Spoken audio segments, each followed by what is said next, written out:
അമ്മേ, അച്ഛ, ഓ അഞ്ജലി, എനിക്ക് ഈ കല്യാണം കഴിക്കാൻ പറ്റില്ല.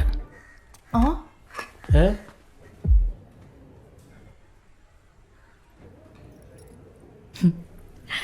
പണ്ടൊരു പ്രേമം ഉണ്ടായിരുന്നല്ലേ? അതുകൊണ്ടല്ലേ? എനിക്കറിയാം. അനന്തേട്ടനോടെല്ലാം പറഞ്ഞിരുന്നു. ഏട്ടൻ പറഞ്ഞു വിനുവേട്ടൻ ഇങ്ങനെയൊക്കെ വന്ന് പറയുന്നു. സാരല്ല വിനുവേട്ട.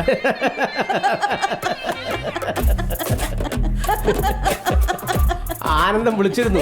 നീ വിളിച്ചതും അഞ്ജലിയെ പോയി കണ്ടതും ഒക്കെ പറഞ്ഞു. ഇതൊരു സൈക്കാട്രിക് പ്രശ്നം എന്നാ ആനന്ദം പറഞ്ഞത്.